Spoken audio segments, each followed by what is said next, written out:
The morning light filtered through the tall windows of Thornfield Manor with a peculiar quality that Maya had never quite grown accustomed to, even after 3 months of living in this sprawling estate that had belonged to her grandmother, a woman she had met only twice in her entire life, both times when she was too young to remember anything more than the vague impression of perfume and the rustle of expensive fabric. The beams of sunlight seemed to carry with them particles of dust that danced and swirled in patterns that reminded her of the way her life had been upended, scattered and rearranged by the unexpected inheritance that had arrived in the form of a crisp legal letter delivered to her cramped studio apartment in Seattle, where she had been living paycheck to paycheck, working as a freelance graphic designer, and wondering if she would ever escape the cycle of ramen dinners and overdue rent notices. She stood now in what had once been her grandmother's study, a room that occupied the eastern corner of the manor's second floor, with its walls lined floor to ceiling with bookshelves containing volumes that ranged from leather-bound classics to modern paperbacks, their spines creating a tapestry of colours and textures that seemed to tell the story of a life lived in pursuit of knowledge and escape. The desk before her, a massive thing of dark mahogany that had probably cost more than her entire year's salary back in Seattle, was covered with papers and photographs that she had been slowly working through, trying to piece together the puzzle of who her grandmother had been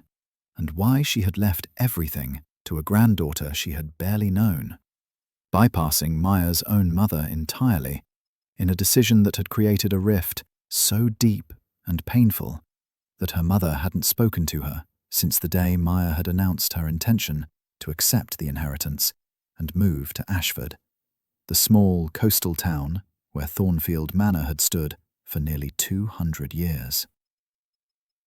Maya picked up one of the photographs, her fingers trembling slightly as she studied the black and white image of a young woman standing on what appeared to be the manor's front steps,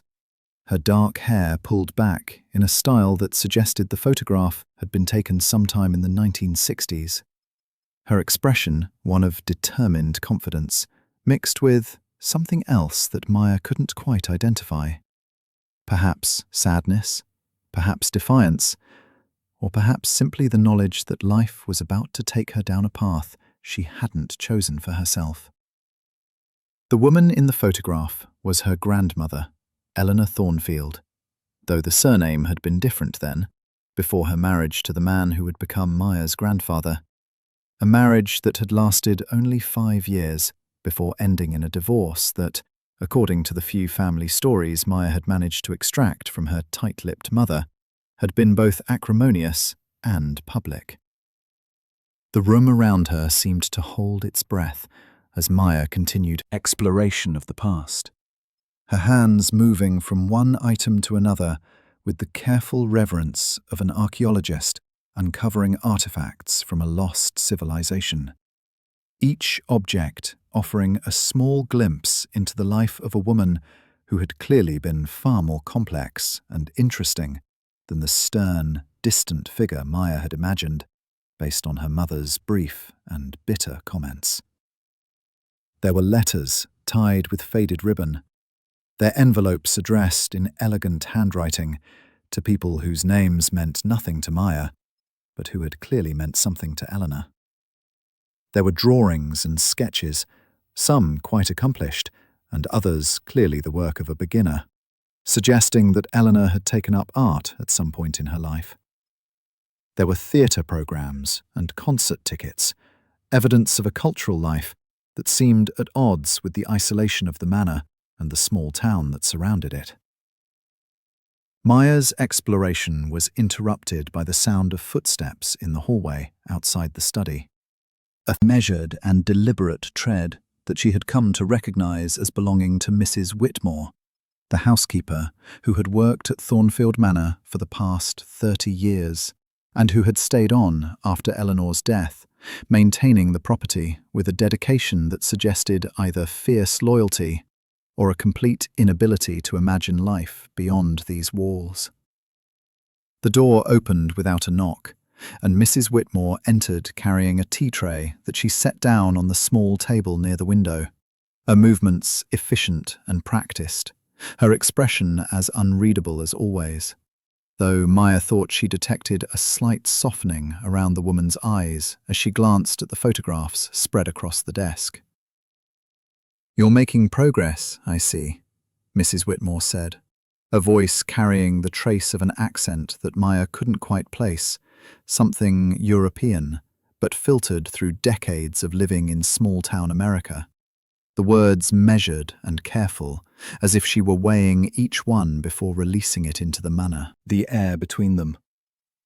Mrs. Thornfield would have been pleased to know that someone was finally taking an interest in these things, though I suspect she would have preferred it to be under different circumstances, with her here to provide context and explanation, rather than leaving you to puzzle through it all on your own, like a detective trying to solve a mystery without all the clues. Maya turned from the desk to face the housekeeper, noting, not for the first time,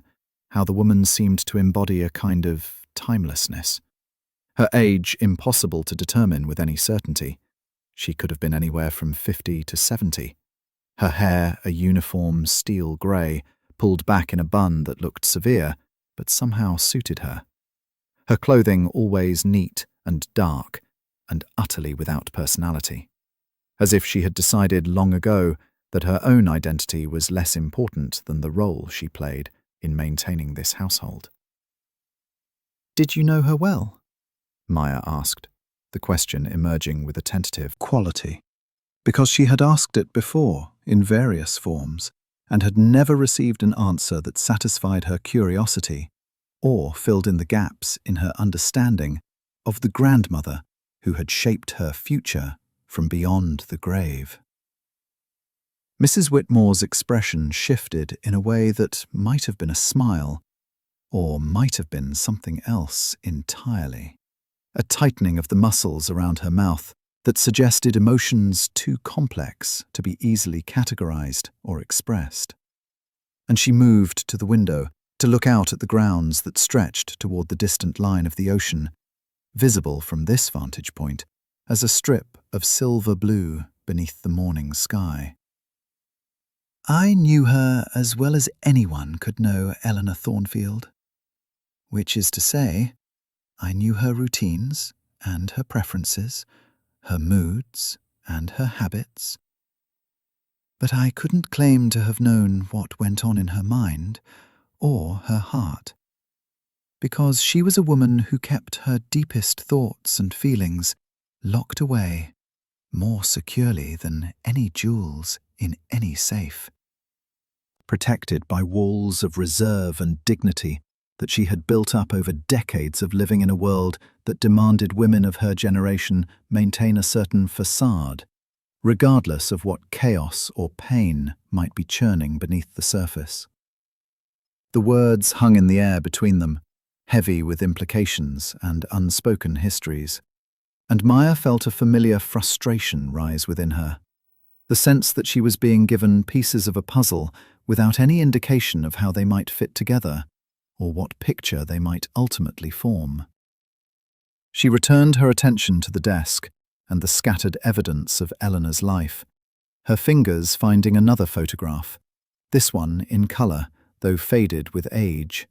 showing Eleanor standing beside a man who must have been Maya's grandfather, though his face had been carefully scratched out with something sharp, leaving only a white blur where his features should have been. The violence of the gesture suggesting depths of anger or pain that made Maya's breath catch in her throat. "Why did she leave all of this to me?" Maya asked, the question that had haunted her since the lawyer's letter had arrived, transforming her life in an instant from one of struggle and uncertainty to one of unexpected wealth and equally unexpected responsibility. The question she had asked herself 1,000 times in the middle of sleepless nights in this manor that still felt more like a museum than a home. She barely knew me, and my mother was her only child, the logical person to inherit everything, so why bypass her entirely and choose me instead? knowing it would create exactly the kind of family rift that it has created. Mrs. Whitmore turned from the window,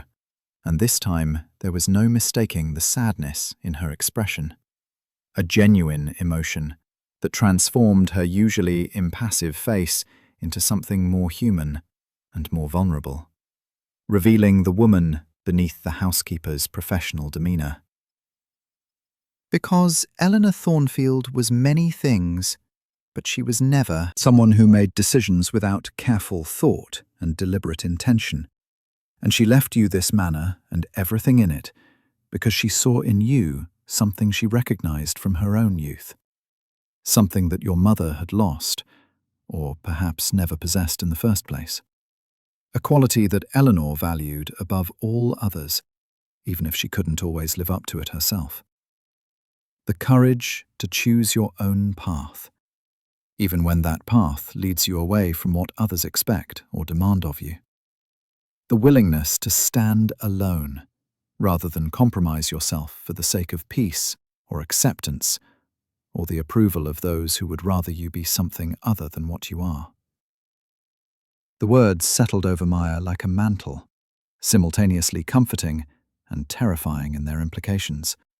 suggesting not only that her grandmother had known her better than seemed possible, given their minimal contact, but also that this inheritance came with expectations and responsibilities that went beyond mere property management and financial stewardship. She wanted to ask more, to push Mrs. Whitmore for details and explanations, to understand what her grandmother had seen in her and what she was supposed to do with this knowledge. But before she could formulate the questions that crowded her mind, the housekeeper had moved toward the door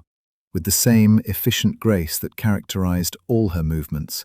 pausing only to deliver one final observation that would change everything Maya thought she understood about her situation.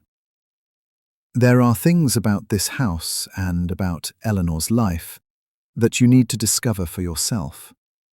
Secrets that she kept hidden, not because she was ashamed of them,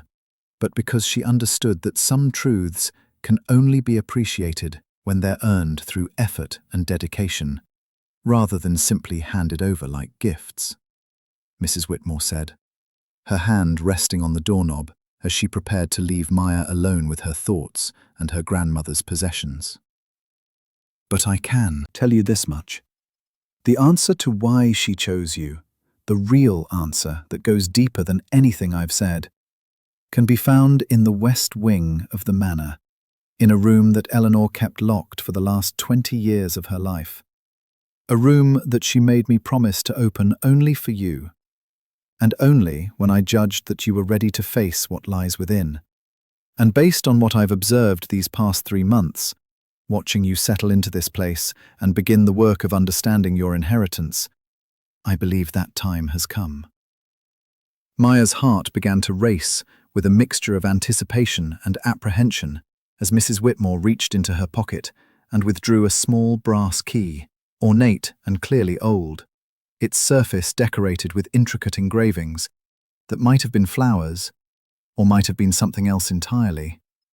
And she held it out across the space between them like an offering or perhaps a challenge. The key seemed to glow in the morning light as Maya reached out to take it, her fingers closing around the cool metal, with a sense that she was accepting more than just a physical object, that she was agreeing to something whose full dimensions she couldn't yet comprehend. And, as Mrs. Whitmore released it into her grasp and turned to leave the study without another word, Maya found herself staring down at the key and wondering what secrets her grandmother had hidden away in that locked room, and what revelations awaited her discovery in the west wing of Thornfield Manor. Revelations that promised to answer the questions that had brought her here, and perhaps raise new questions she hadn't even thought to ask. Questions about identity and legacy, about the choices women make and the prices they pay for those choices, about the ways in which the past reaches forward to shape the present and the future, and about what it means to inherit not just property and wealth, but also the unfinished business and unresolved conflicts of those who came before.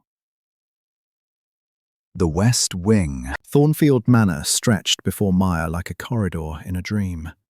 its walls lined with portraits of ancestors she had never known and would never meet,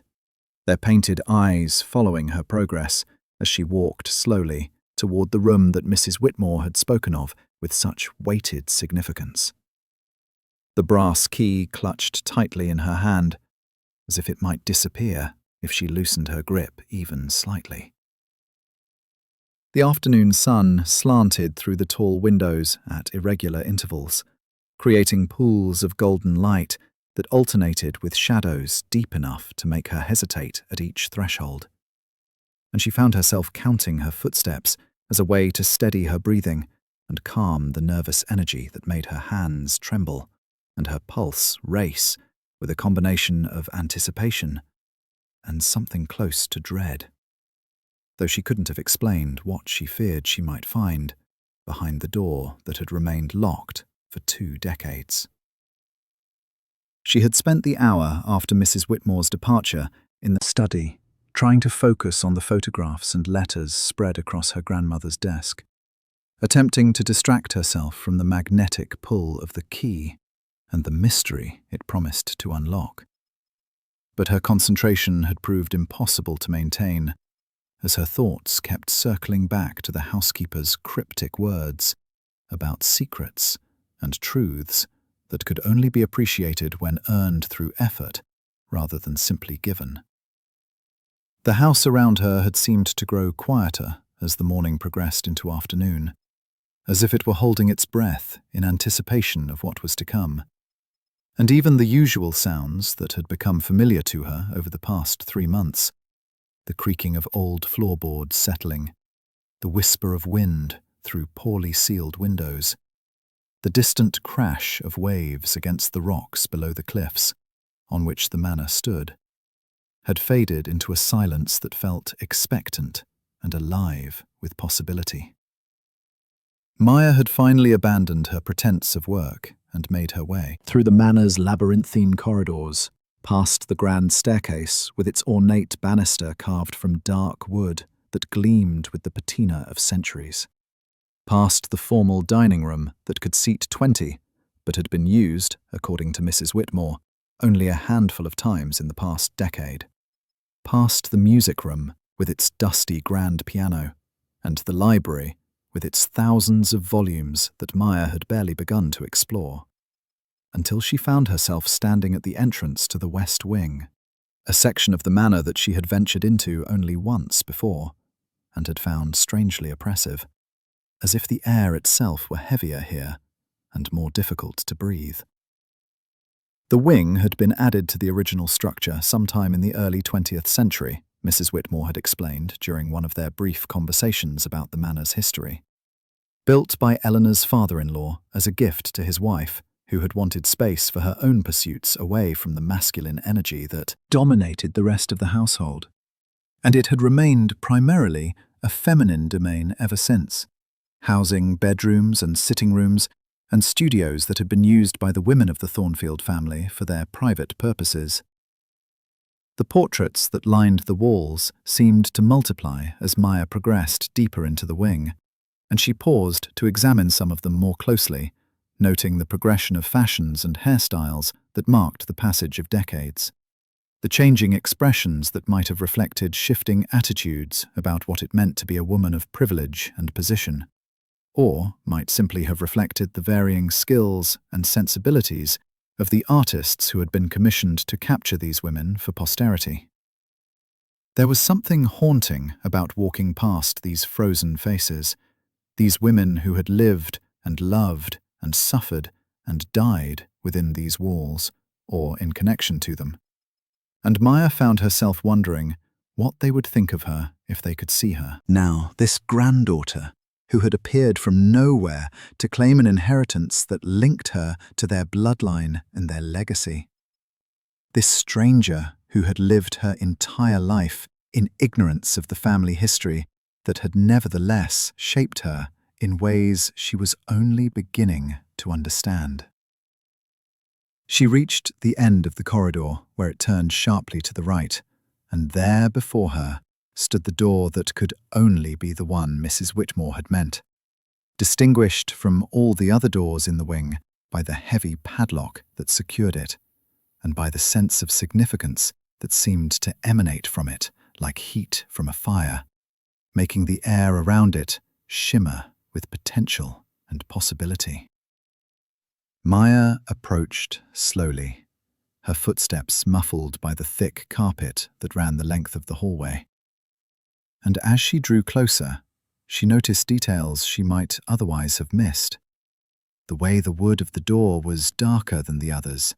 as if it had been touched more frequently, or perhaps stained, deliberately to set it apart. The intricate carving around the frame that depicted vines and flowers intertwined in patterns that seemed to shift and change as she looked at them from different angles. The small brass plate mounted at eye level that bore a single word engraved in elegant script: sanctuary. The word resonated with Maya in a way that felt almost physical, as if it had been spoken aloud rather than merely read, and she found herself thinking about what it might mean that her grandmother had chosen this particular designation for the room, what it said about Eleanor's relationship to the space and to whatever it contained, that she had needed to name it so explicitly as a place of refuge or safety. Maya raised the key and fitted it into the padlock with hands that had steadied themselves through an act of will, and the mechanism turned with surprising smoothness, given its age and the years of disuse, the lock springing open with a soft click that seemed unnaturally loud in the silence of the corridor. And she removed the padlock and set it aside before placing her hand on the doorknob. Cool brass that warmed beneath her palm as she turned it and pushed the door open, stepping across the threshold into a room that took her breath away with its unexpected beauty and the overwhelming sense of presence it conveyed. The room was larger than she had anticipated, running the full width of the wing and extending back at least 30 feet, with windows along the far wall that overlooked the gardens and offered a view of the ocean beyond, though the curtains had been drawn shut for so long that the fabric had faded where sunlight had managed to penetrate the heavy material, creating patterns of light and dark that reminded Maya of the photographs she had been examining in the study. The walls were painted a deep blue that might have been oppressive in a smaller space, but here created an atmosphere of depth and mystery, and they were covered almost entirely with paintings and drawings and photographs arranged in a seemingly haphazard manner that nevertheless created a kind of visual narrative, a story told in images rather than words. And as Maya moved closer to examine them, she began to understand that she was looking at a chronicle of her grandmother's life, rendered in art rather than text.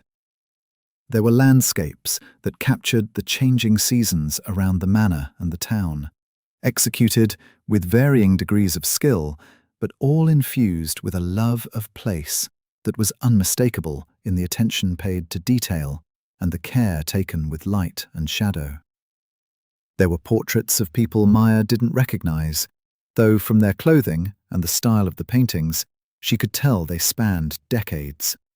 Faces that must have been important to Eleanor, for reasons that remained mysterious, but which suggested a life far richer in relationships and connections than Maya's mother had ever acknowledged, or perhaps even known about. There were abstract pieces that seemed to capture emotions rather than objects, swirls of colour that might have represented joy or anger or sorrow, or all of these things simultaneously. And there were studies of hands and faces and objects that showed an artist's dedication to understanding form and proportion,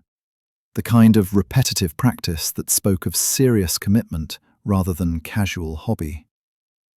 Maya moved through the room in a kind of trance, taking in the evidence of her grandmother's creative life with a sense of discovery that felt both exhilarating and melancholic.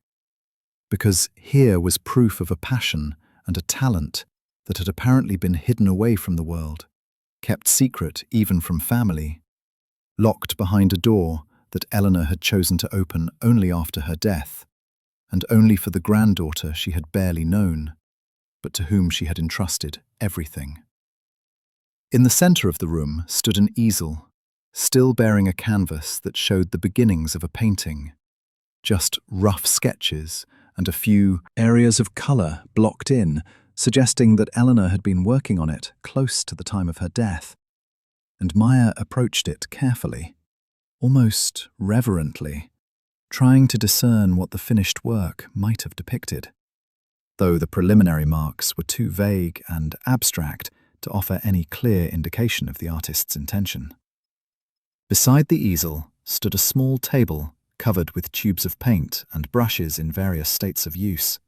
jars of turpentine and linseed oil, palette knives and rags stained with the evidence of countless painting sessions,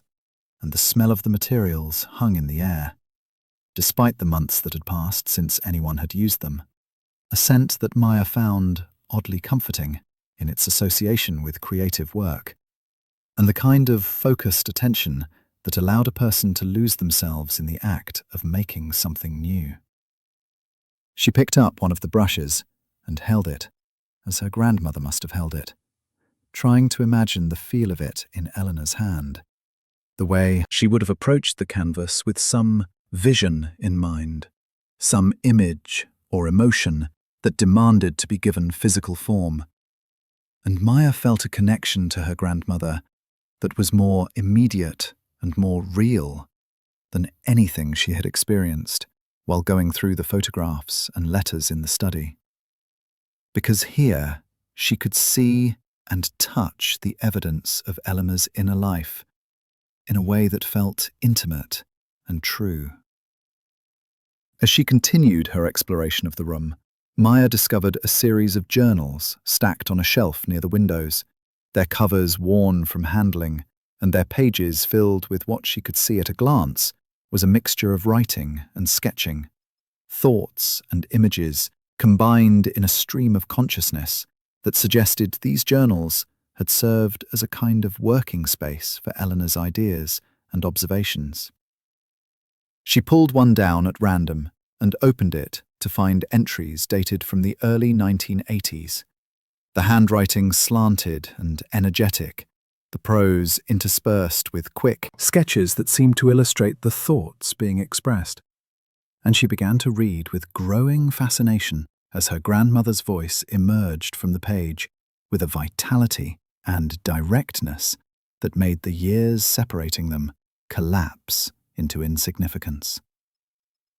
The entries spoke of frustration with the limitations imposed by society and family on a woman's ambitions, of the difficulty of maintaining any kind of artistic practice when surrounded by people who viewed such pursuits as frivolous or self-indulgent, of the particular loneliness that came from having passions and interests that couldn't be shared with those closest to you, because they either couldn't understand or wouldn't try to understand. And Maya felt her throat tighten with emotion as she recognized in her grandmother's words echoes of her own experiences, her own struggles to maintain her creative work in the face of doubt and criticism, and the practical demands of simply surviving in a world that didn't particularly value the kind of contribution she wanted to make. She read entry after entry, moving forward through the journal and then reaching for another, losing track of time as she immersed herself in her grandmother's thoughts and observations. And gradually, a picture emerged of a woman who had been far more complex and conflicted than Maya could have imagined. Someone who had lived with deep wells of creativity and passion that she had been forced to hide or minimize because of the expectations placed on her by her position and her generation. Someone who had made compromises and sacrifices that had cost her relationships and opportunities, but who had, nevertheless, found ways to preserve and protect the essential core of who she was, creating this sanctuary where she could be fully herself without judgment or restraint. The light in the room had begun to change, the afternoon sun shifting toward evening and casting longer shadows across the walls,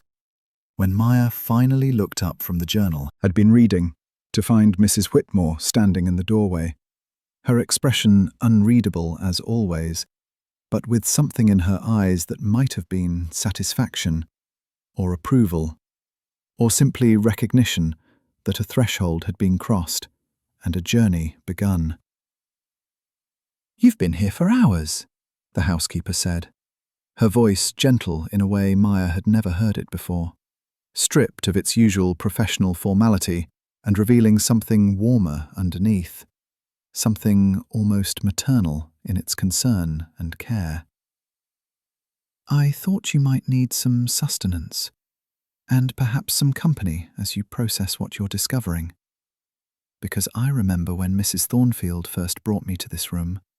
how overwhelming it was to be confronted with so much evidence of a life that had been lived in secret. So much beauty and pain combined in these walls. And I know that she would want someone to be here with you as you begin to understand what she's asking of you through this inheritance." Maya looked at Mrs. Whitmore with new eyes, seeing in her not just the efficient housekeeper, but someone who had been trusted with Eleanor's secrets, who had perhaps been one of the few people allowed into this sanctuary during those 20 years when it had been kept locked to everyone else. And she felt a rush of gratitude that she wasn't alone in this discovery, that there was someone who could help her navigate the complex legacy her grandmother had left behind. "What is she asking of me?" Maya said, the question emerging as barely more than a whisper, her voice rough with emotion and fatigue, and she gestured at the room around them, at the paintings and journals and all the evidence of her grandmother's hidden creative life. "What am I supposed to do with all of this? And why did she wait until after her death to share it with me, instead of reaching out while she was still alive, when we could have known each other and she could have explained herself, instead of leaving me to puzzle through it all alone?" Mrs. Whitmore moved into the room and settled herself into a worn armchair near the windows, her movements suggesting a familiarity with the space that confirmed Maya's suspicion that she had spent time here with Eleanor. And she was silent for a long moment before responding, as if choosing her words with the same care that Eleanor must have used, when planning what would be revealed and when. "She's asking you to finish what she started, to take the creative gift that runs in your blood and use it without fear or compromise, to live the life she couldn't live because of the constraints of her time and circumstances, and to understand that the manor and the money and all the material things she's left you are simply tools to give you the freedom to choose your own path without the kind of financial desperation that forces people into compromise and limits their possibilities," she said, her words falling into the space between them with the weight of truth long held in silence. "And as for why she waited, I think she believed that you needed to come to this place and this understanding on your own terms. That if she had tried to forge a connection with you while she was alive, it might have been tainted by obligation or expectation or the complicated dynamics with your mother. But by leaving you everything and trusting you to discover this room and its contents when you were ready, she gave you the gift of choice. You can walk away from all of this if you want, or you can embrace it and use it to build something new, something that honors both her memory and your own dreams." The words settled over Maya like a benediction, simultaneously freeing and terrifying in their implications. because she understood with sudden clarity that her grandmother had given her not just an inheritance, but a challenge, a question that demanded an answer through action rather than words. And as she sat there in the fading light of the sanctuary, surrounded by the evidence of Eleanor's secret creative life, she felt the weight of decision pressing down on her shoulders with an intensity that made her breath come quick and shallow, knowing that whatever choice she made in response to this inheritance would shape not just her own future, but would either honor or betray the trust that her grandmother had placed in her across the barrier of death. And she needed to understand more, needed to explore the depths of what Eleanor had created and why, before she could even begin to formulate an answer to the question that hung unspoken in the air between her and Mrs. Whitmore. The question of whether she had the courage to accept everything that came with this inheritance and step fully into the legacy that awaited her. The days following Maya's discovery of the sanctuary blurred together in a haze of exploration and revelation, each morning finding her drawn back to the West Wing as if by magnetic force, her sleep growing increasingly restless as her mind churned through the implications of what she was uncovering in her grandmother's journals and artwork, the careful documentation of a life split between public duty and private passion, creating a narrative that resonated with Maya's own experiences in ways that felt almost uncanny. She had begun to establish a routine of sorts, spending her mornings in the sanctuary, reading through Eleanor's journals in chronological order, tracing the evolution of her grandmother's thoughts and artistic development, from the early entries that spoke of tentative experimentation and self-doubt, through to the later volumes that showed a mature artist confident in her vision, even if she remained unable to share it with the world. And then dedicating her afternoons to examining the paintings and drawings that lined the walls, studying the techniques Eleanor had employed and the subjects she had chosen to depict, searching for patterns and themes that might offer deeper insight into the woman who had created them. Mrs. Whitmore had become an unexpected ally in this process of discovery, appearing at regular intervals with tea and sandwiches that Maya often forgot to eat until they grew cold, and occasionally offering observations or anecdotes that added context to what Maya was learning from the journals and artwork. Small stories about Eleanor's habits and preferences that brought the woman to life in ways that mere written words could not accomplish.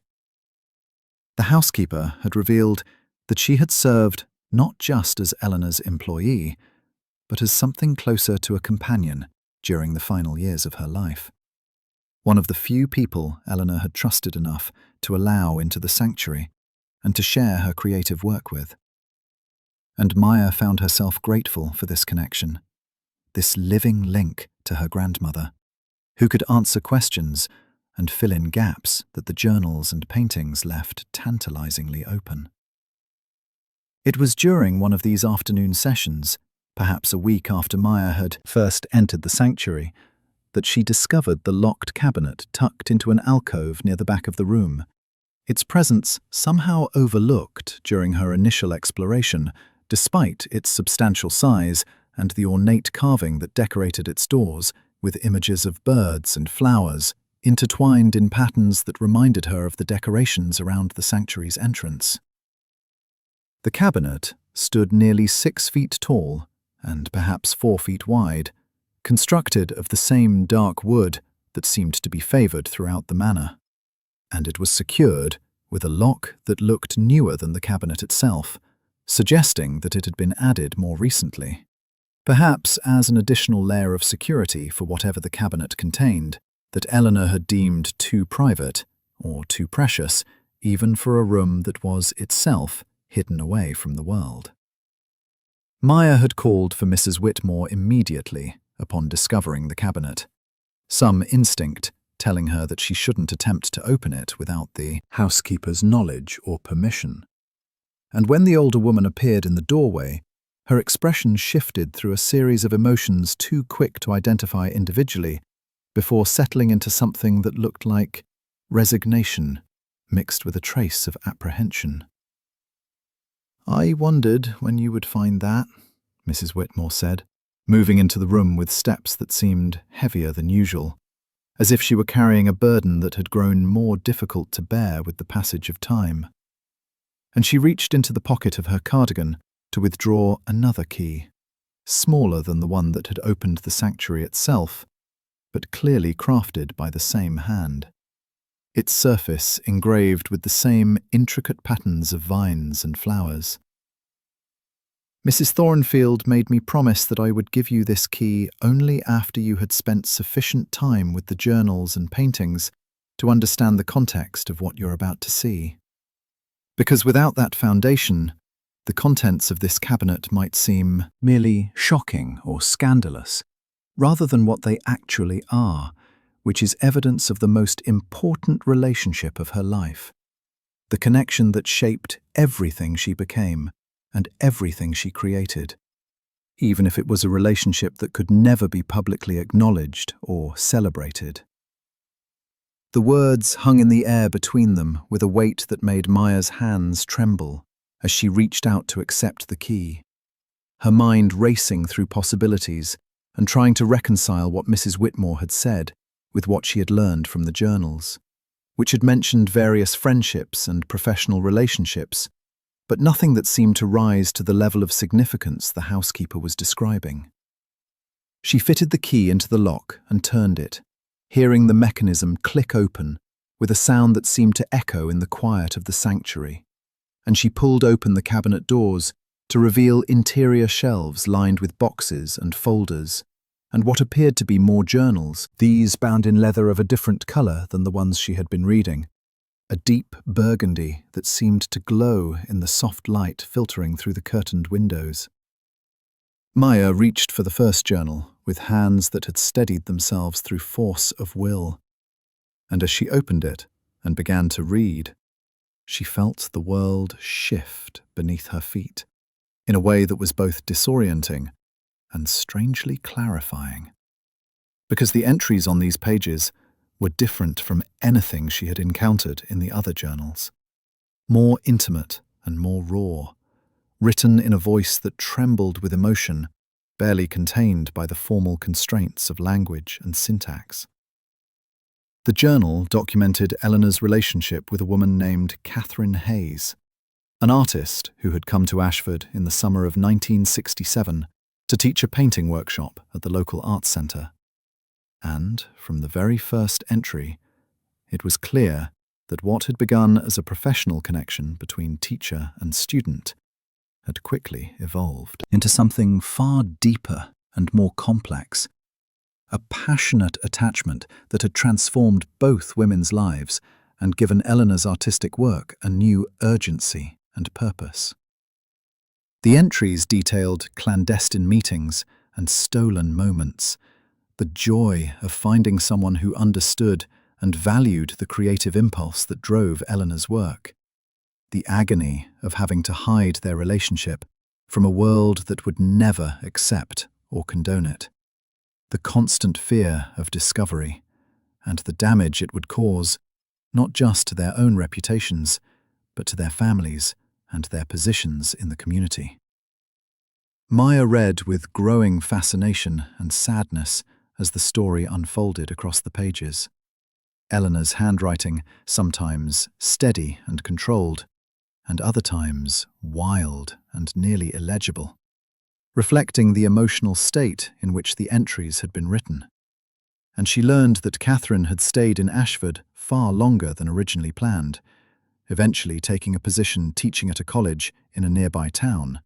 so that she and Eleanor could continue to see each other regularly without arousing too much suspicion.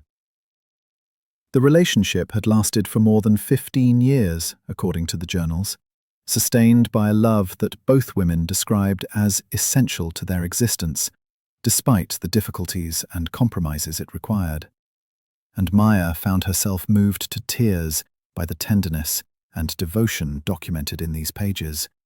the small gestures and private jokes, the shared artistic vision and mutual encouragement. The way they had created a world within the world, where they could be fully themselves with each other, even as they maintained their public facades. Eleanor had written about the way Catherine saw her, truly saw her, in all her complexity and contradiction, accepting both her strengths and her weaknesses without judgment, and about how this acceptance had freed something in her creative work, allowing her to take risks and experiment in ways she had never felt safe doing before, knowing that there was someone who would understand what she was attempting, even if the work failed or fell short of her vision. But the journals also documented the slow dissolution of the relationship, as the pressures of maintaining secrecy and the limited nature of their connection took their toll on both women. Catherine growing increasingly frustrated with the constraints and wanting more openness, even if it meant risking everything, while Eleanor remained terrified of exposure and the consequences it would bring, unable or unwilling to imagine a life where she could be fully honest about who she was and what she wanted. The final entries in the journal were heartbreaking in their depiction of Catherine's decision to leave Ashford and accept a teaching position at a university across the country, her need for a life less circumscribed by fear and hiding proving stronger than her love for Eleanor, and Eleanor's devastation at the loss, even as she understood and perhaps agreed with Catherine's reasoning, her sense that she had let fear rule her life and cost her the one relationship that had mattered most. Maya closed the journal and sat in silence for a long moment, processing what she had read and trying to understand how this story fit into the larger narrative of her grandmother's life and what it meant for her own inheritance and the choices she faced. Mrs. Whitmore had remained in the room during Maya's reading, standing by the windows and looking out at the gardens, as if giving Maya privacy even while maintaining a supportive presence. And now she turned to face Maya with an expression that combined sympathy and something that might have been concern, or perhaps simply curiosity about how Maya would respond to these revelations. "Did my mother know about this?" Maya asked, her voice rough with emotion and the effort of speaking around the lump in her throat. Because suddenly, so much about the family dynamics made more sense. The distance between Eleanor and her daughter, the bitterness with which her mother spoke of her own mother when she spoke of her at all, the sense that there had been some fundamental betrayal or disappointment that could never be forgiven or reconciled. Is this why they were estranged? Because my mother discovered the relationship? Or Eleanor told her about it, and she couldn't accept it? Mrs. Whitmore nodded slowly, her expression grave, and she moved away from the window to settle into the armchair, where she had sat during their previous conversation, her movements careful and deliberate, as if she were gathering her strength for what she needed to say. "Your mother found some letters between Eleanor and Catherine when she was in college, hidden in a place she thought was secure, but which your mother stumbled upon while looking for something else. And she confronted Eleanor with an anger and a sense of betrayal that, according to what Mrs. Thornfield told me years later, was more about her own sense of having been deceived and living a lie than about any moral objection to the relationship itself," she explained, her words measured and careful, chosen to convey truth without unnecessarily damaging the memory of either woman. The confrontation destroyed what little relationship they had maintained up to that point, with your mother accusing Eleanor of being a hypocrite for maintaining respectable appearances while living a secret life, and Eleanor unable to make your mother understand the impossible position she had been in, the way society's judgment and her own internalized shame had trapped her in a cage of her own making. And after that day, they barely spoke, except when absolutely necessary, maintaining the barest minimum of contact required by family obligation, but nothing more. Maya felt the pieces clicking into place, understanding now why her mother had been so bitter about the inheritance, why she had refused to come to the manor or to have anything to do with Eleanor's estate. Because in her mind, her mother had been a fraud and a coward who had chosen appearances over authenticity. And the fact that Eleanor had left everything to Maya, who barely knew her, rather than to her own daughter, must have felt like a final rejection and a vindication of all the anger and disappointment that had accumulated over the decades. "And Catherine?" Maya asked, almost afraid to hear the answer, but needing to know what had become of the woman who had been so important to her grandmother, who had inspired so much of the work that filled the sanctuary, and who had apparently been the great love of Eleanor's life. Did they ever reconcile, or see each other again after she left? The housekeeper's expression softened with what looked like genuine sadness, and she shook her head slowly, before answering in a voice that carried the weight of old grief and lost possibilities. Catherine died in a car accident in 1995, just a few months after she had written to Eleanor suggesting that. They meet again after all the years of separation, saying that she had finally reached a point in her life where the past seemed less painful and she wanted to reconnect with someone who had once meant so much to her. And Eleanor received the letter the same week she received the news of Catherine's death, and I think something broke in her at that moment. Some final hope that she had been carrying without even realizing it. The possibility that they might have had a chance to reconcile, or at least to achieve some kind of closure and peace with what had happened between them. Mrs. Whitmore paused, seeming to struggle with her own emotions, before continuing with the story that had clearly affected her deeply, despite being an observer rather than a participant in the events she described. Eleanor locked herself in this room for 3 days after that, wouldn't eat or speak to anyone. And when she finally emerged, she was changed in ways that were difficult to describe, but impossible to miss, as if she had aged a decade in those 3 days, and lost some essential vitality that she never fully recovered. And she told me that she wanted the sanctuary sealed after her death and opened only for someone who might understand what it represented and what it had cost her to create this space and fill it with the evidence of her true self, while living the rest of her life as a performance designed to meet other people's expectations. Maya felt overwhelmed by the weight of her grandmother's story, the tragedy of a life lived in the shadows, the waste of a love that had been forced to hide itself and had ultimately been destroyed by the very secrecy that had enabled it to exist in the first place. And she understood with sudden clarity that this was what Eleanor had wanted her to learn. Not just the facts of her secret relationship, but the deeper truth about the cost of living inauthentically, of allowing fear to dictate choices, of prioritizing safety and social acceptance over genuine connection and self-expression. The sanctuary itself was a monument to that cost, beautiful and heartbreaking in equal measure, filled with artwork that had never been exhibited and journals that had never been shared. The accumulated evidence of a creative life lived in isolation, because the person living it had been too afraid to claim her full identity and live openly as who she really was. She opened the cabinet again and found, tucked behind the journals, a series of paintings that were different from those hanging on the walls, more intimate and more revealing in their subject matter.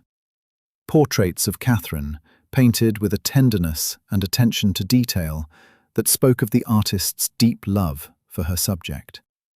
Studies of hands and profiles and the curve of a shoulder. Paintings that captured private moments and private spaces.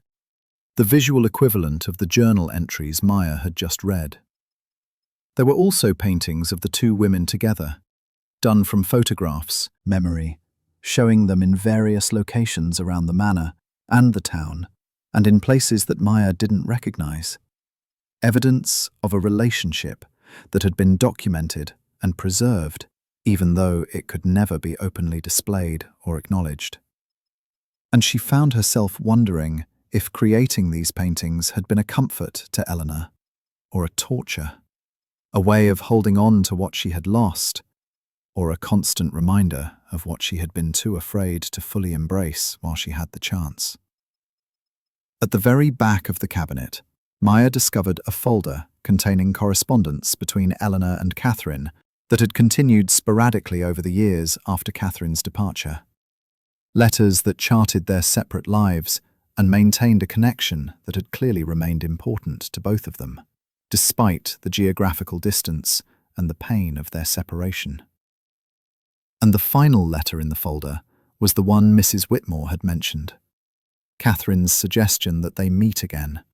written in a shaky hand that suggested age or illness, expressing a desire for reconciliation and understanding that had been cut short by her unexpected death. Eleanor had apparently kept the letter, along with the newspaper clipping announcing Catherine's death, and Maya found both of these items pressed between the pages of a book of poetry that Catherine must have given Eleanor at some point, the pages marked and annotated with notes in both women's handwriting. A dialogue carried on across the years through the medium of someone else's words, because they couldn't find or didn't trust their own. Maya closed the cabinet and turned to Mrs. Whitmore, with a sense that she had reached some kind of threshold, that the discovery of these hidden depths of her grandmother's life had changed her understanding of everything, not just the inheritance and the manor, but her own place in the family story and what she might be called to do with the knowledge and resources she had been given. She wants me to live the life she couldn't live, Maya said, not as a question, but as a statement of understanding, a recognition of the challenge that Eleanor had issued from beyond the grave. The invitation, or perhaps the demand, that Maya take the gifts she had been given, the creative talent, the financial freedom, the opportunity to choose her own path, and use them without the fear and compromise that had limited Eleanor's life, and ultimately led to such profound regret. She wants me to be brave where she was afraid, to be honest where she hid, to claim my full self and my work and my relationships openly,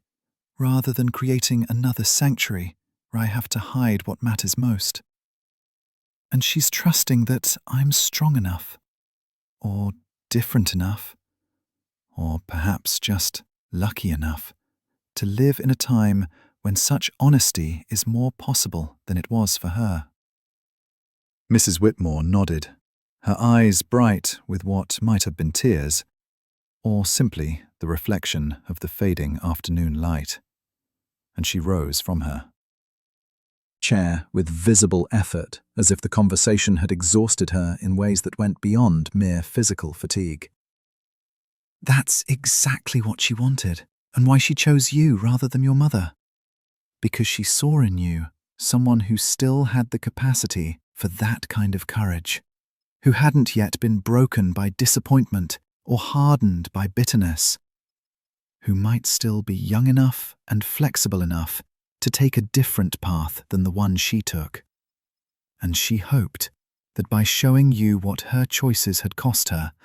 by letting you see the full truth of her hidden life and her hidden love, she might give you the motivation and the determination to make better choices, braver choices, choices that honor both your gifts and your authentic self, regardless of what others might think or say. The housekeeper moved toward the door, but paused before leaving, turning back to deliver one final observation that would haunt Maya through the long night ahead and the difficult decisions that awaited her in the days to come. But you should know that courage isn't the absence of fear, Maya. It's the willingness to act despite fear, to move forward even when you're terrified of what might happen. And your grandmother knew that better than anyone, because she lived with fear every day of her life after Catherine left. Fear of what she had lost, and fear of what she might have had if she had been brave enough to choose love over safety. And that fear eventually consumed everything else, until all she had left was this room and these memories and the knowledge that she had let the most important thing in her life slip away because she was too afraid to fight for it. The decision to open the sanctuary to the public had not come easily to Maya, arriving instead through weeks of sleepless nights and long conversations with Mrs. Whitmore, and endless walks along the cliffs overlooking the ocean, where she would stand for hours, watching the waves crash against the rocks below, and thinking about her grandmother's life and the choices that had led to such beauty being locked away from the world, hidden behind closed doors and padlocked cabinets, as if creativity and love were things to be ashamed of rather than celebrated. She had spent countless hours in the sanctuary, reading and rereading Eleanor's journals, studying the paintings and drawings that lined the walls, trying to understand not just the what of her grandmother's life, but the why. The complex web of social pressures and internalized fears and genuine concern for others that had led Eleanor to choose silence and secrecy over openness and authenticity. And gradually, Maya had come to understand that the inheritance she had received was not just property and money, but a responsibility, a charge to ensure that her grandmother's story and her work would not remain hidden forever, that the price Eleanor had paid for her fear would not be compounded by allowing everything she had created to disappear into obscurity, as if it had never existed at all. The process of transforming the sanctuary into something the public could access while still preserving its essential character and honoring Eleanor's memory had consumed Maya's days and occupied her thoughts during the long winter months that followed her initial discovery of the room and its contents, requiring consultations with lawyers and curators and local historical societies, negotiations with preservation experts who could advise on how to protect the paintings and journals while making them accessible to visitors, and countless decisions about what to share and how to share it, in ways that would tell Eleanor's story honestly, without sensationalizing or reducing it to mere scandal. Maya had been surprised by the support she had received from Mrs. Whitmore, who had initially seemed protective of Eleanor's privacy, to the point of being obstructive, but who had gradually revealed herself to be an ally in the project of bringing the sanctuary and its contents into the light. Perhaps because she too understood that secrets kept too long became prisons, that silence in the service of protection could ultimately do more harm than the truth it was meant to shield against. The grand opening had been planned for a Saturday in early spring, timed to coincide with what would have been Eleanor's 90th birthday, and Maya had worked with a small team of volunteers from the local arts community to prepare the manor for visitors, creating a path through the first floor that would allow people to see something of Eleanor's public life before ascending to the west wing and the sanctuary, where the full story of her hidden creative work and secret relationship would be revealed through carefully curated displays that combined the artwork with excerpts from the journals and photographs that Maya had found in the cabinet. She had agonized over every detail of the presentation, wanting to ensure that Eleanor's humanity remained at the center of the narrative, that visitors would understand the context in which she had lived and the impossible choices she had faced, rather than simply judging her from the privileged position of living in a more accepting era, when the costs of being honest about one's identity and relationships were not as catastrophically high as they had been for Eleanor's generation. The morning of the opening dawned clear and bright, the kind of perfect spring day that seemed almost too on the nose in its symbolism of new beginnings and fresh possibilities. And Maya had found herself awake before sunrise, pacing through the manor and checking and rechecking the arrangements, even though she knew everything was as ready as it could be. Mrs. Whitmore had appeared with coffee and words of reassurance, reminding Maya that Eleanor would have been proud of what she had accomplished, that opening the sanctuary to the world was exactly the kind of brave choice that her grandmother had hoped Maya would make, and that regardless of how many people came or what they thought of the exhibition, the important thing was that Eleanor's work and her story would no longer be hidden away as if they were sources of shame rather than testaments to a creative spirit that had persisted despite enormous obstacles. The first visitors had begun arriving shortly after the announced opening time of 10 in the morning, a trickle at first that gradually swelled into a steady stream as word spread through the town and the surrounding area that Thornfield Manor was finally opening its doors to the public, and that what it contained was far more interesting and significant than anyone had imagined. Maya had positioned herself in the sanctuary, wanting to be present to answer questions and provide context, and she watched with a mixture of anxiety and satisfaction as people moved through the space, pausing to examine the paintings and read the journal excerpts that had been carefully selected and displayed on small plaques throughout the room, their expressions shifting from curiosity to surprise, to something deeper and more thoughtful, as they began to understand the full dimensions of Eleanor's story. There were older women who stood before the portraits of Catherine with tears streaming down their faces, clearly recognizing something of their own experiences in Eleanor's story. The particular pain of having to hide love that others deemed unacceptable or wrong. And Maya found herself deeply moved by their reactions, understanding in a visceral way that her grandmother's story was not just personal history, but part of a larger narrative about the costs of social prejudice and the resilience of human connection in the face of forces that sought to deny or destroy it. There were younger visitors who seemed shocked that such secrecy had been necessary, their lack of understanding a testament to the progress that had been made, even if it also revealed a certain naivety about how much further there was still to go. And Maya took these opportunities to explain the historical context, to help these visitors understand that the world Eleanor had lived in was not so far removed from the present as they might like to believe, that the pressure to conform and hide and deny essential aspects of oneself was still very much alive, even if it took different forms and operated through different mechanisms. The local newspaper had sent a reporter to cover the opening,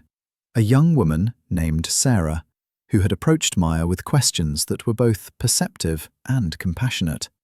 clearly recognizing that the story of the sanctuary and Eleanor's hidden life was more than just a curiosity or a piece of local color,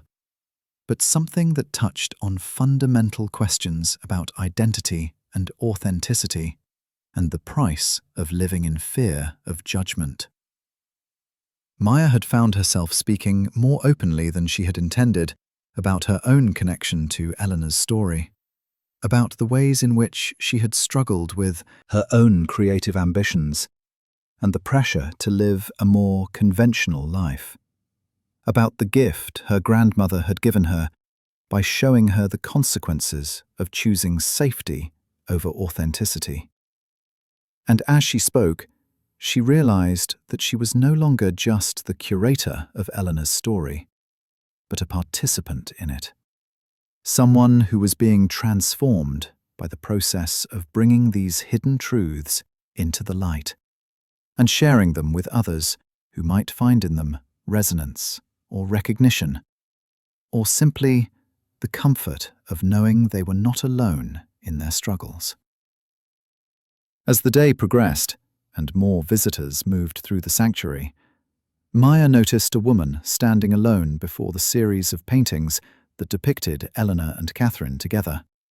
her posture suggesting a level of emotion that went beyond mere aesthetic appreciation or historical interest. And something about the woman's bearing and the quality of her attention drew Maya toward her with a curiosity that felt almost magnetic. The woman appeared to be in her early 60s, elegantly dressed in a way that suggested both taste and means. Her silver hair cut short in a style that was both practical and flattering. And when she turned at Maya's approach, her eyes were bright with tears that she made no effort to hide or apologize for, as if she had reached a point in life where emotional honesty was more important than maintaining the kind of composed facade that society typically demanded. "I knew them both," the woman said, before Maya could introduce herself or ask if she needed anything, her voice carrying a slight tremor that spoke of deep feeling held barely in check. And she gestured toward the paintings with a hand that shook slightly, as if the act of pointing required more strength than she currently possessed. "Catherine Hayes was my aunt, my mother's younger sister, and while I was too young to understand the full nature of her relationship with Eleanor at the time, I remember visiting her here at the manor once when I was perhaps 7 or 8 years old. And I remember how happy she seemed, how alive in a way that I never saw her before or after. And I remember Eleanor too, the way she looked at Catherine with such tenderness and such careful restraint, as if she was simultaneously drawn to her and terrified of revealing the depth of her feelings, even to a child who wouldn't have understood what she was seeing. Maya felt her breath catch in her throat as she processed this unexpected connection, this living link to the relationship that had shaped so much of Eleanor's life and work. And she found herself reaching out to take the woman's hand in a gesture of comfort and solidarity that felt entirely natural, despite the fact that they were strangers meeting for the first time. "I'm so glad you came," Maya said, her voice thick with emotion that she didn't try to hide, because it seemed important to meet this woman's honesty with honesty of her own, to create a space where genuine feeling could be expressed and acknowledged, rather than politely suppressed in the service of social convention. "Your aunt meant everything to my grandmother, and I think Eleanor would have wanted you to know that, to understand that even though their relationship ended the way it did, and they never had the chance to reconcile before Catherine died, the love between them was real and profound, and it shaped Eleanor's entire life in ways that went far beyond what you can see in these paintings and journals." The woman whose name Maya learned was Margaret introduced herself properly and explained that she had read about the opening of the sanctuary in the newspaper and had felt compelled to come, even though she hadn't been sure what she would find or how she would feel about seeing such intimate details of her aunt's life put on display for public consumption. And, as they talked, Maya learned that Catherine had never spoken openly about her relationship with Eleanor, even to family members,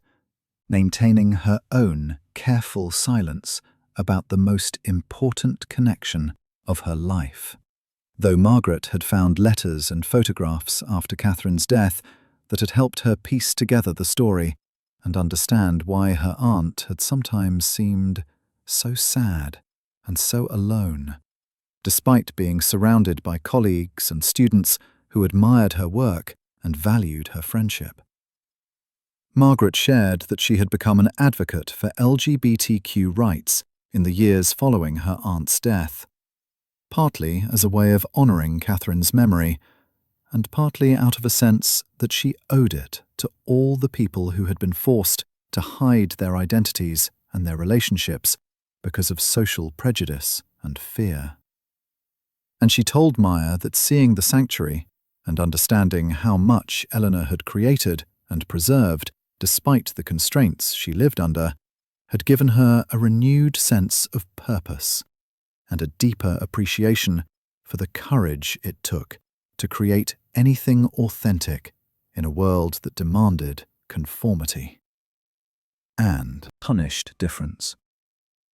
As they continued to talk, standing before the paintings that captured moments of tenderness and connection between Eleanor and Catherine, Maya felt something shift inside her, a recognition that the story she was telling through the sanctuary was not just about the past, but about the present and the future. About the ongoing work of creating spaces where people could be fully themselves without fear of judgment or rejection. And she understood, with sudden clarity, that this was what Eleanor had been asking of her all along. Not just to preserve her memory or display her artwork, but to use the resources and the platform she had been given to make a difference in the world. To help create the kind of society where no one would ever again have to choose between love and safety, between authenticity and acceptance, between their creative vision and their need for connection with others. The sanctuary itself was just the beginning, a foundation on which something larger could be built. And as Maya looked around at the visitors moving through the space, engaging with Eleanor's story, and finding in it reflections of their own experiences and struggles, she felt a sense of purpose and possibility that was both exhilarating and terrifying in its implications for what she might be called to do next. Mrs. Whitmore appeared in the doorway of the sanctuary as the afternoon light began to fade, her expression one of quiet satisfaction as she surveyed the scene before her, the room full of people engaging thoughtfully with Eleanor's work and life. And when her eyes met Maya's across the space, there passed between them a moment of understanding and shared accomplishment that needed no words to express its meaning. Maya excused herself from her conversation with Margaret and made her way through the crowd to where the housekeeper stood, and together they stepped out into the hallway where they could speak with something approaching privacy, despite the steady flow of visitors moving between the floors. She would have been amazed by all of this, Mrs. Whitmore said, gesturing back toward the sanctuary and the people within it, her voice carrying a note of wonder that Maya had never heard from her before, as if even she had not fully anticipated the power of bringing Eleanor's hidden life into the open and sharing it with a community that was hungry for stories that validated their own experiences of marginalization and struggle. I think she always feared that if people knew the truth about her, they would reject her or diminish her, that the work would be seen as less legitimate somehow because of who she loved. But what I'm seeing today is the opposite of that. People recognizing that her work is more powerful and more meaningful precisely because it was created under such difficult circumstances, because she found a way to persist in her creative vision even when she couldn't be fully honest about the emotional and relational sources of that vision. Maya nodded, feeling the truth of Mrs. Whitmore's observation settle into her bones like a lesson learned not through instruction, but through lived experience. And she thought about all the decisions that had led to this moment, the choice to accept the inheritance despite her mother's anger, the choice to explore the sanctuary rather than simply selling the manor and walking away from the complications it represented. The choice to open Eleanor's private world to public scrutiny, rather than maintaining the secrecy that had defined so much of her grandmother's life. Each of these choices had required a kind of courage that Maya hadn't been sure she possessed. A willingness to act despite uncertainty and fear. And she understood now that this was what inheritance really meant. Not just receiving property and money, but accepting the responsibility that came with those resources. The obligation to use them in ways that honored the giver, while also serving some larger purpose beyond mere personal comfort or security. As the last visitors departed and the sanctuary grew quiet again, Maya found herself alone in the space that had become so familiar to her over the past months. And she walked slowly around the room, looking at the paintings and the journal excerpts with fresh eyes, seeing them not just as evidence of her grandmother's hidden life, but as inspiration for her own future. A reminder that creative work and authentic living required courage and persistence, and a willingness to be vulnerable, even when vulnerability felt dangerous. She thought about the choices that lay ahead of her, the decisions she would need to make about how to use the manor and the resources Eleanor had left her, whether to expand the exhibition or create residency programs for artists, or establish a foundation that could support others who were struggling to maintain their creative work in the face of economic pressure and social constraint. And she felt both. The weight of these possibilities and the excitement of knowing that she had the freedom and the means to pursue whatever path seemed most meaningful and most aligned with the values her grandmother had held, even if she hadn't always been able to live them fully. The evening light slanted through the windows of the sanctuary, painting the walls with shades of gold and amber that transformed the familiar space into something almost sacred. And Maya understood that she was standing at a threshold, that the opening of the sanctuary to the public marked not an ending, but a beginning.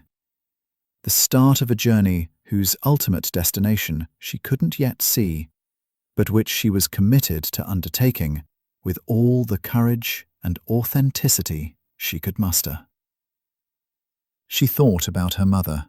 and the estrangement that had resulted from her acceptance of the inheritance,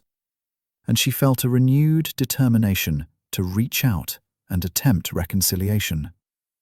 to share with her mother the full story of Eleanor's life, and perhaps help her understand that the grandmother she had rejected out of anger and disappointment had been a far more complex and sympathetic figure than she had allowed herself to see, and that the inheritance Maya had received was not a rejection of her mother, but an invitation to break cycles of silence and fear that had damaged too many generations already.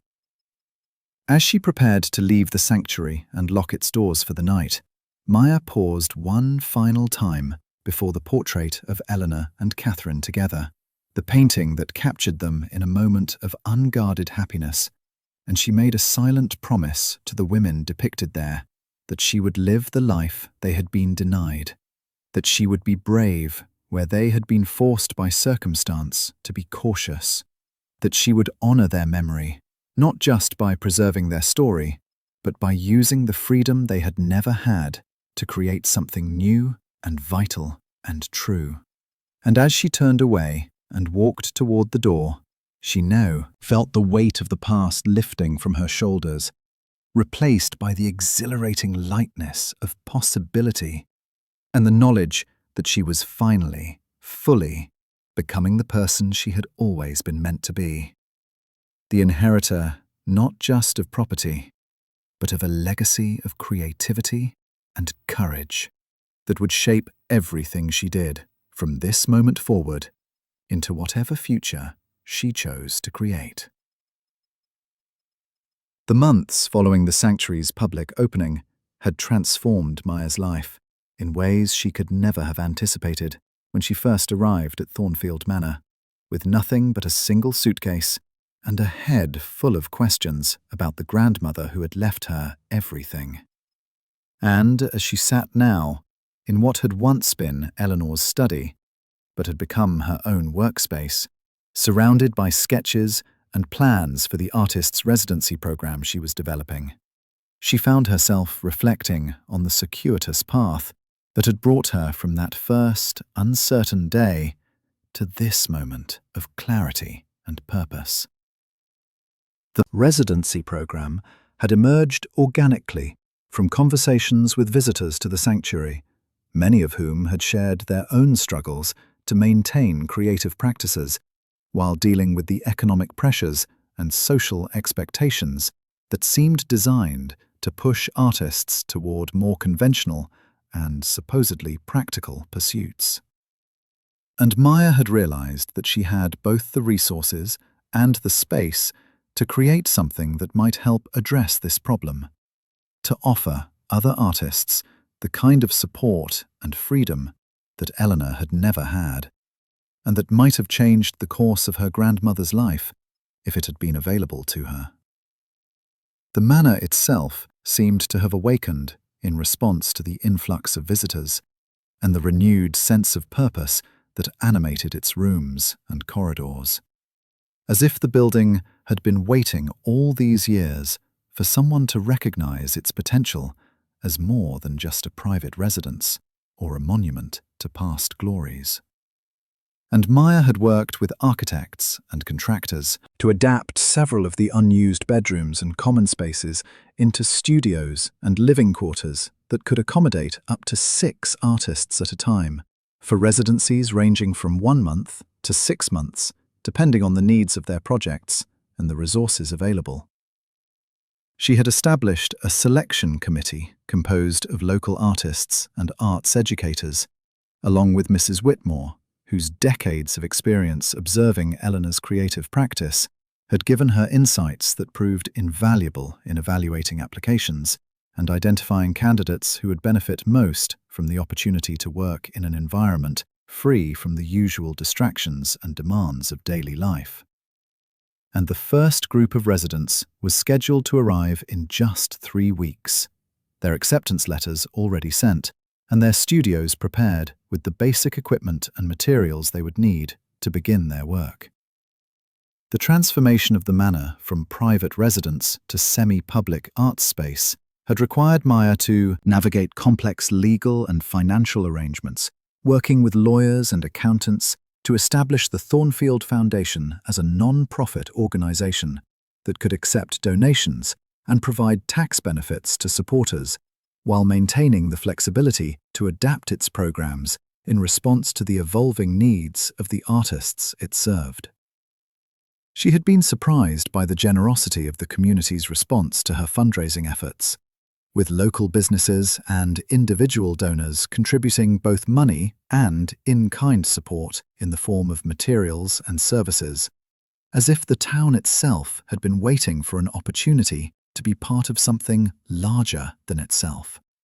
to claim a connection to the artistic legacy that Eleanor had created in secret, and that Maya was now bringing fully into the light, where it could inspire and sustain others who shared the same creative impulses and the same determination to make work that mattered, regardless of whether it fit conventional definitions of success or practicality. Maya had also made progress in her efforts to reconcile with her mother, though the process had been far more difficult and painful than she had hoped it would be, requiring multiple attempts at contact that had been rebuffed or ignored before her mother had finally agreed to visit the manor and see what Maya had created with the inheritance that had driven such a wedge between them. The visit had taken place on a grey afternoon in late winter, with rain pelting the windows and wind howling around the corners of the building, and Maya had watched with apprehension as her mother moved through the sanctuary for the first time, her expression carefully controlled, in a way that suggested she was fighting to contain emotions too powerful and too contradictory to be easily managed or expressed. And when she finally spoke, after what felt like hours, but had probably been only 20 minutes or so, her voice had been rough with tears she was clearly struggling not to shed. Her mother had admitted that she had spent so many years being angry at Eleanor for what she perceived as hypocrisy and cowardice that she had never allowed herself to consider the context in which her grandmother had lived, or the very real dangers that would have attended any attempt to be more open about her identity and her relationships. And seeing the sanctuary and understanding the depth of Eleanor's creative commitment and the genuine nature of her love for Catherine had forced a reconsideration of judgments that had seemed absolute and unchangeable for decades. The conversation that followed had been painful in its honesty, with both women acknowledging the ways they had hurt each other and the years they had wasted in estrangement when they might have been supporting each other through their respective struggles. And while Maya knew that true reconciliation would take time and continued effort from both of them, she felt hopeful that they had, at least, begun the process of healing the rift that Eleanor's inheritance had exposed but not created. The underlying tensions and misunderstandings having been present in their relationship long before the lawyer's letter had arrived to transform Maya's life. The work of developing the residency program had also brought unexpected connections and opportunities into Maya's life,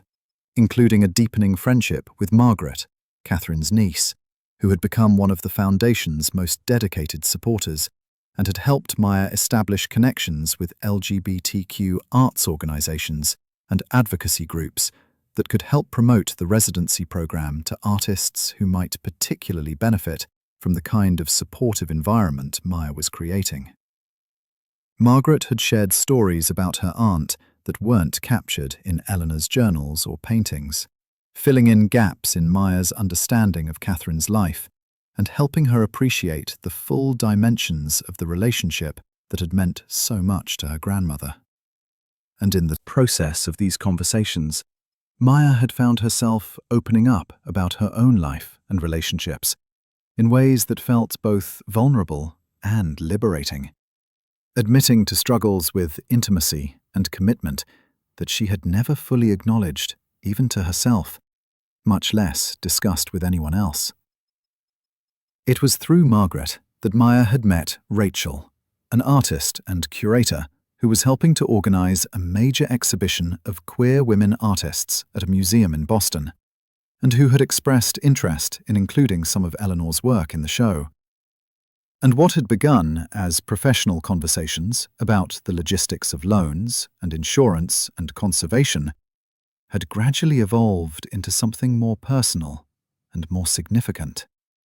A connection that felt both exciting and terrifying in its potential to become something Maya had spent most of her adult life avoiding. Because relationships had always seemed like distractions from the work she was trying to do, or complications she didn't have the emotional bandwidth to navigate successfully. But with Rachel, there was something different, a quality of understanding and mutual respect that made vulnerability feel less dangerous and commitment less like a trap or a compromise. And Maya found herself thinking that perhaps this was what Eleanor had experienced with Catherine. This sense of recognition and acceptance that made all the usual defenses and protective mechanisms seem unnecessary and even counterproductive. Rachel had visited the manor several times over the past months, ostensibly to photograph Eleanor's paintings for the exhibition catalogue, but increasingly simply to spend time with Maya and to experience the sanctuary and the larger project of the Foundation's work. And during one of these visits, as they sat together in the sanctuary, watching the sunset paint the walls with shifting patterns of light and shadow, Rachel had asked Maya what she was most afraid of. in terms of the future and where she saw herself in 5 years. Questions that seemed simple enough on the surface, but which touched on anxieties and uncertainties that Maya had been carefully avoiding examining too closely. Maya had found herself admitting that she was afraid of repeating Eleanor's mistakes, of allowing fear to dictate her choices and keep her from fully embracing opportunities for connection and growth, and that she was equally afraid of being so determined not to repeat those mistakes that she made different but equally damaging errors by rushing into commitments she wasn't ready for, or by confusing the desire to honor her grandmother's memory with the need to live her own life according to her own values and timeline. Rachel had listened without judgment, or the kind of false reassurance that would have diminished the validity of Maya's concerns, and she had responded by sharing her own fears about commitment and vulnerability, her own history of relationships that had failed because she had either invested too much too quickly or had held back too much to allow genuine intimacy to develop. And the conversation had continued late into the night, both women gradually peeling back layers of self-protection to reveal the uncertainties and longings that lay beneath the confident personas they typically presented to the world. By the time Rachel had left to drive back to Boston in the early hours of the morning, something had shifted between them, a tacit acknowledgement that what they were building together had the potential to become something significant and lasting, if they were willing to be brave enough to let it develop without trying to control or predict every step of the process. And Maya had stood at the window, watching Rachel's car disappear down the long driveway, with a sense of possibility and promise that she hadn't experienced since first opening the sanctuary and discovering the full dimensions of her inheritance. The approaching arrival of the first group of artists for the residency program added a new level of urgency and excitement to Maya's days, as she worked to ensure that everything would be ready for them and that the experience they would have at Thornfield Manor would live up to the vision she had articulated in the application materials and the promises she had made about providing an environment conducive to focused creative work, free from the usual distractions and pressures. She had hired additional staff to help with the practical aspects of running what was essentially a small retreat center,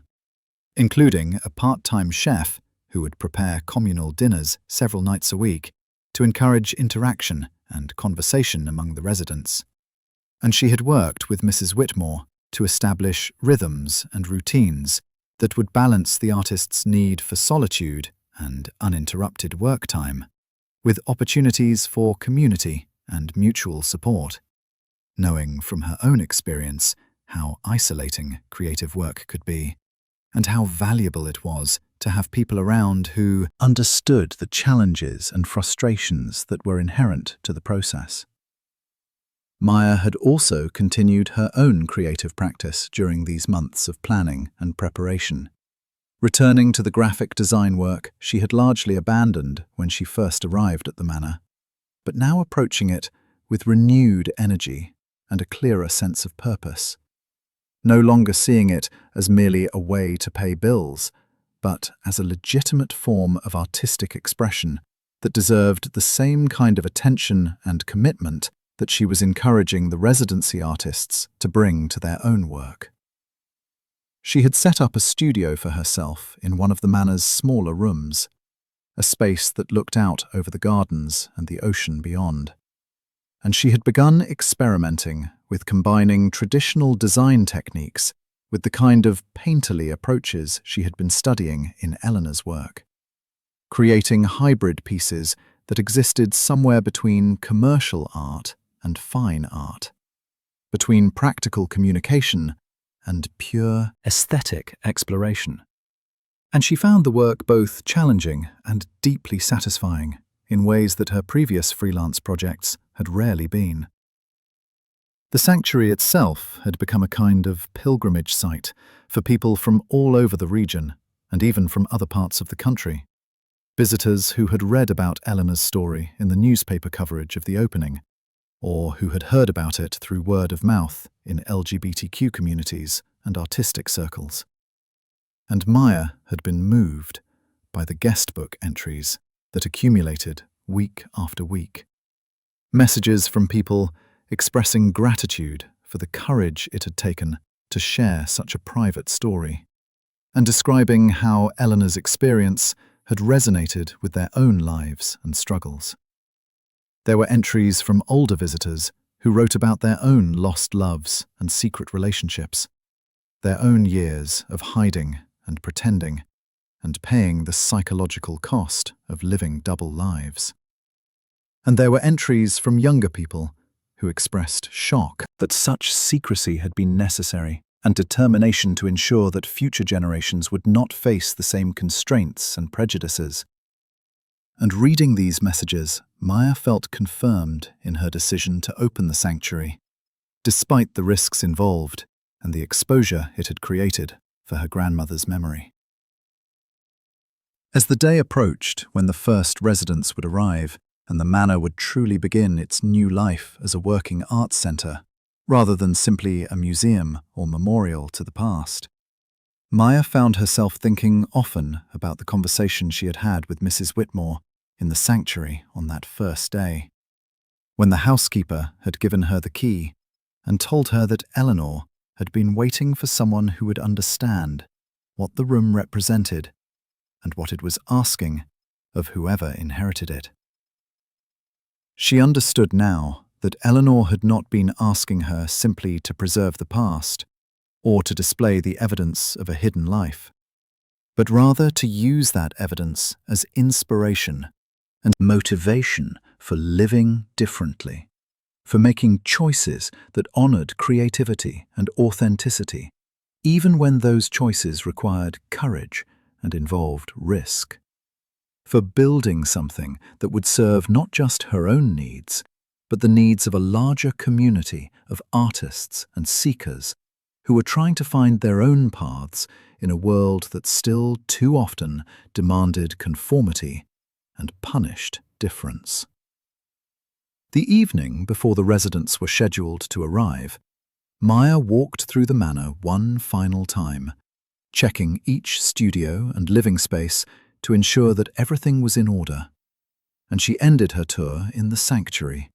standing before the portrait of Eleanor and Catherine that had become her favourite among all the paintings that lined the walls, the one that captured them in a moment of such obvious joy and connection that it was impossible to look at it without feeling something of what they must have felt for each other. She thought about all that had changed since she first entered this room and discovered her grandmother's secret creative life, about the ways she had been transformed by engaging with Eleanor's story and by taking on the responsibility of bringing that story into the world where it could do the work that Eleanor had hoped it might do, inspiring others to live more bravely and more authentically than the constraints of their time and circumstances might otherwise have allowed. Maya spoke aloud to the painted figures before her, words that felt less like prayer than like promise, a commitment to continue the work she had begun and to trust that the foundation she was building would outlast her own involvement with it and continue to serve artists and seekers for generations to come, providing the kind of support and freedom that Eleanor had needed but never received. And as she spoke, she felt a sense of peace settle over her, a recognition that she had finally stepped fully into the inheritance her grandmother had left her, claiming not just the property and the resources, but the deeper legacy of creativity and courage that had been offered to her across the barrier of death, and which she was now prepared to honor through the life she chose to live and the work she chose to do in the world.